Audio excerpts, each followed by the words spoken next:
There's a specific moment that changes everything, and it rarely announces itself. You spend years creating space for someone, teaching them, covering for them, making room for them to become more than they used to be. And then, on some ordinary afternoon, they stop needing that space held open for them at all. They simply move forward on their own. Something in you notices before you're willing to admit it. Not pride exactly, though pride is there too. Something colder. A question you never ask out loud. If they don't need me anymore, what happens to me? Most people who have raised, trained, or built up someone else have felt this exact moment pass through them. A flicker, gone in a second, easy to laugh off afterward.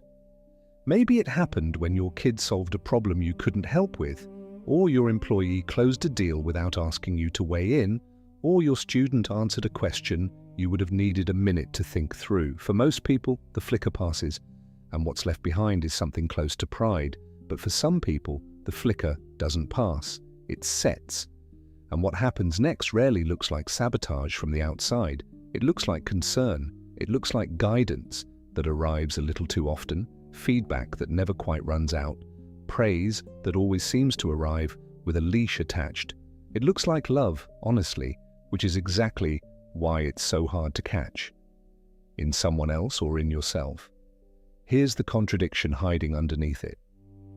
Some people genuinely want to build someone capable. They want the person they're forming to be strong, skilled, ready for whatever comes next, but only for as long as that strength keeps circling back to them. The moment competence starts pointing outward, toward independence, toward a life that no longer requires the original architect, the wanting quietly changes shape. There's a real difference between helping someone advance, helping someone stay close, and helping someone keep needing you, and most people never separate the three, because from the inside, they feel identical. Every one of them can be dressed in the language of care. A parent who says, "I just want you safe," might mean it completely, and still be describing a fence built 1 foot too high. A mentor who says, "I don't think you're quite ready yet," might believe that with total sincerity and still be the only obstacle standing between someone and ready. The tragedy isn't hypocrisy, it's that the same hands that built someone up can, without changing their intention even once, end up holding them down. There's an old figure who lived this exact contradiction at the scale of a god, and his name became entangled with another ancient figure whose name sounds almost the same. He is not the personification of time itself, marking hours, aging every living thing.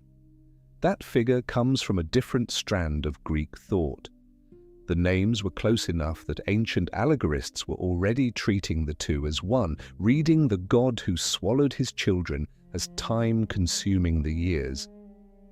But they began as distinct figures, and the difference matters here, because this isn't a story about time running out on anyone. It's a story about what a person will do when they can't stand the thought of being followed. The figure this story actually belongs to is Cronos, a titan, a son who overthrew his own father and took his place, and then spent the rest of his reign afraid of exactly the thing he had once done to someone else. According to the old telling, Cronos learned through a prophecy, through a warning, depending on which version you follow, that one of his own children was destined to do to him what he had already done to his father, take the throne by force. So he made a decision that looks, on the surface, like pure tyranny. Each time a child was born, he swallowed it. Not exile, not imprisonment. An attempt at permanent, total foreclosure of the possibility that any of them would ever grow into someone capable of coming after him. One child was kept from that fate. Rhea arranged for the newborn Zeus to be hidden, while Cronos swallowed a stone wrapped in swaddling clothes instead. Hidden away, raised in secret, allowed to actually grow up, and that child, Zeus, eventually returned.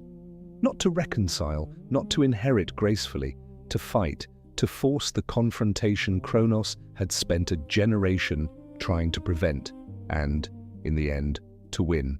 Strip away the throne, the swallowing, the war between gods, and what's left is uncomfortably familiar. A father who could not tolerate the existence of anyone strong enough to follow him, who tried to solve that fear by making sure no one ever got the chance to develop past him, and who, in doing exactly that, helped turn what could have been a gradual transition into a hostile confrontation instead of a natural passing of things.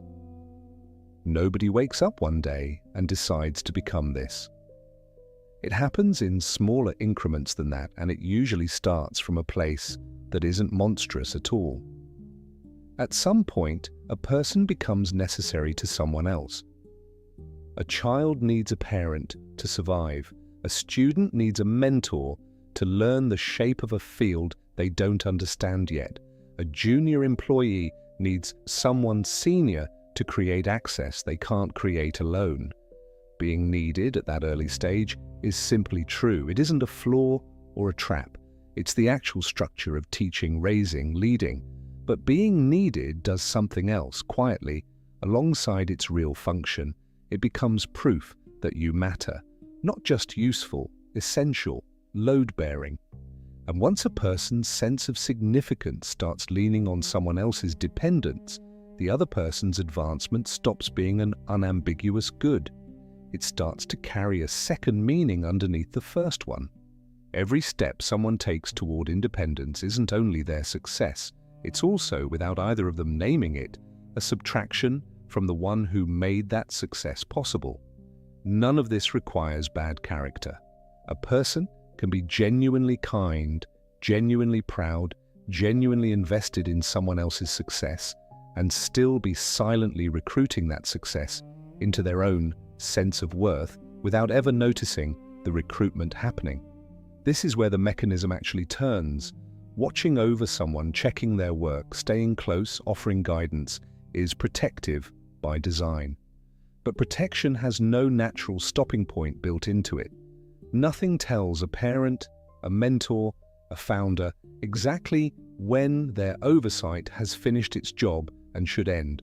So oversight tends to continue past its useful life, and once it does, it stops functioning as protection and starts functioning as supervision, a form of attention that has quietly started measuring the other person rather than serving them. Supervision that continues long enough curdles further into something closer to retention. The goal is no longer teaching someone to leave well. The goal, underneath whatever language is being used, is making sure they don't fully leave at all. And retention can remain unnamed as retention. Even privately, it gets renamed as prudence. They're not ready yet. As loyalty after everything I've done for them. As gratitude, the least they can do is stay close. Each of these is a real value, borrowed and repurposed to justify something the person holding it may not consciously recognize as fear. That's the part worth sitting with. The actions themselves can be entirely deliberate, the extra check-in, the withheld authority, the delayed handoff, while the deeper motive stays unexamined. A person can accurately describe every choice they're making and still misdescribe why they're making it. That gap between the visible behavior and the buried motive is where this pattern survives so long without being caught by anyone, including the person living inside it. It also doesn't live in only one kind of relationship, and reducing it to a single shape would miss almost everything interesting about it. Picture a parent whose adult child has just made a major decision alone, a move, a marriage, a career change, without asking for input first. The parent's stated objection is usually about the decision itself. Is it wise? Is it safe? Is it well-timed? But there can also be another injury underneath the specific complaint, one the parent may not fully recognize, not that the decision was wrong, but that it was made without them. A parent who has spent decades being the necessary source of guidance can experience a child's independent judgment as a kind of quiet erasure, even when the decision turns out fine. The criticism that follows may be doing more than evaluating the choice. It can function, at least in part, as a way of reasserting relevance. Picture a mentor whose student has started outperforming the very benchmarks the mentor once set for them. Instead of pride, something more complicated arrives, a tendency to find new deficiencies just as old ones close, a slow drift from teaching toward critique that never quite lands anywhere final. The student keeps being almost ready.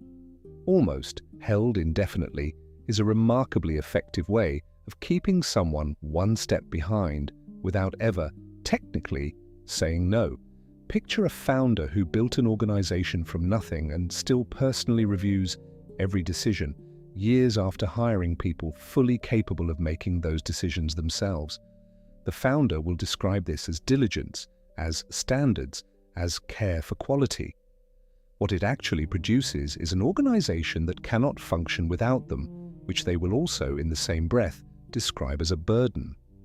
The burden and the reassurance are the same fact, experienced two different ways depending on the day. Picture a manager who keeps a highly capable subordinate technically employed at a senior level while steadily withholding the authority that titles should carry, the sign-off, the budget, the final word.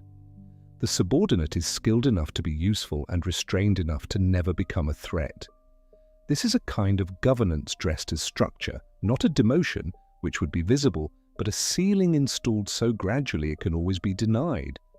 Picture a partner who genuinely encourages the other's ambitions, the promotion, the return to school, the new friendships, while making sure, in smaller and harder to name ways, that they remain the emotional center of the other's life. Every gain the other person makes outside the relationship gets instinctively framed as a potential threat to it. New people to be suspicious of, new confidence read as new distance. Support and possessiveness can share a single sentence without either person noticing the seam running through the middle of it. Picture an institution, a company, a movement, a family business built around the vision of one person, now facing a generation that wants to update that vision rather than simply preserve it. The founder's allies will often describe any deviation as betrayal, any new interpretation as a loss of the original spirit, regardless of whether the update is actually an improvement. What gets protected in these moments is rarely the mission. It's the founder's permanent authorship of it. And picture a creator, a writer, an artist, a teacher of ideas who says they want their work to outlive them and means it, and still cannot bear watching someone else adapt, reinterpret, or build on that work in a direction they didn't personally authorize. Wanting to be remembered and wanting to remain the only valid version of yourself are not the same wish, even though they usually travel disguised as one. Different rooms, different relationships, different stakes, and underneath all of them the same architecture, someone who built real value in another person's life, and then, without ever choosing to, started charging interest on it. None of this makes the people living out this pattern villains, and this reading does not require you to see Cronos that way either, at least not entirely. Before the fear there was already a contradiction. Cronos overthrew a father who had hidden his own children away, and for a long stretch afterward, older tellings describe his reign as something closer to abundance than dread, a period remembered fondly rather than feared. The failure isn't that he started as a monster. The failure is that being the one in charge, the role, the position, the function, slowly became the entire architecture of who he understood himself to be. When a function becomes an identity, giving it up stops feeling like a transition. It starts feeling like a kind of dying. And people, mythological or otherwise, will do almost anything to avoid a feeling like that, including things they would never have chosen if they could see clearly what the fear was actually asking of them. It would be convenient narratively to say that every act of holding on eventually produces open rebellion, that the child always escapes, that the truth always comes out, that the grip always collapses into the very outcome it was trying to prevent. That would be a tidy moral. It isn't an accurate one. Plenty of people who are held back never rebel at all. They simply shrink permanently into whatever space was left for them, and nobody ever finds out what they might have become. What this pattern more reliably produces is narrower than guaranteed collapse, but still serious. It tends to push independence underground so that development starts happening in secret rather than in the open, because the open version was never actually welcome. It can leave resentment accumulating inside a relationship that looks, from the outside, completely fine. It removes the possibility of a gradual negotiated handoff, which means that whatever transition eventually happens, and something eventually does, is more likely to arrive as a rupture than as a natural passing of the baton. And it can leave the person on the receiving end with the genuine, learned belief that moving forward is only available through confrontation, because every less hostile path has come to feel unavailable to them. There's a distinction worth being precise about, because it's easy to blur. Leaving something behind and directing everything that happens to it afterward are not the same ambition, even though they're constantly mistaken for each other. To leave something behind, a family, an organization, a body of work, a set of ideas, is to release it into a future you will not personally supervise. That release is the entire point. Someone who simply repeats the person before them, word for word, decision for decision, isn't a continuation. It's an echo with a pulse, incapable of responding to a world that will keep changing long after the original person is gone. Real continuation often includes partial disagreement. The child who builds a life that resembles but doesn't duplicate their parents. The student who takes a mentor's method somewhere the mentor never would have gone. The organization that keeps a founder's values while discarding some of their specific choices. From the outside, this can look like loss, like evidence that something wasn't preserved properly. From the inside, for the person who built the thing, it can feel exactly like that too, which is precisely why it's so hard to welcome. A legacy begins precisely where control ends. Not because directing things is evil, but because anything that still requires your hand on it hasn't actually become independent yet. It's still, in the most literal sense, you. Return for a moment to the myth, because it ends somewhere worth sitting with. Cronos spent an entire reign trying to make sure nothing would ever develop past him. He swallowed every threat as soon as it was born, sealed every route before anyone could move down it, and did, by any immediate measure, succeed for a while. But a position that can only be preserved by making sure nothing else is ever allowed to exist has already started disappearing, even while it still looks intact. It just hasn't found out yet. Zeus didn't defeat Cronos because he was invited to. Cronos had simply never left room for a recognized gradual succession. So when succession finally came, it came as confrontation. That's the part of the story that isn't really about gods at all. The tragedy of Cronos was never that he was eventually followed by someone else. Everyone eventually is. The tragedy is that by refusing to imagine a succession he did not control, he helped turn succession into war. So here's the question worth carrying out of this, and it cuts in two directions because it's very likely true of you from at least one of them, whether or not you've ever said so out loud. If someone is teaching you, protecting you, or shaping you right now, is there a version of you that would still be welcome, still be loved, even if you no longer needed them at all? And if you're the one doing the teaching, the protecting, the shaping, would you actually recognize the moment your care became a limit they could no longer move past? Or would you, like almost everyone who has ever stood exactly where you're standing, simply call it love and mean it completely, right up until that limit was the only thing still standing?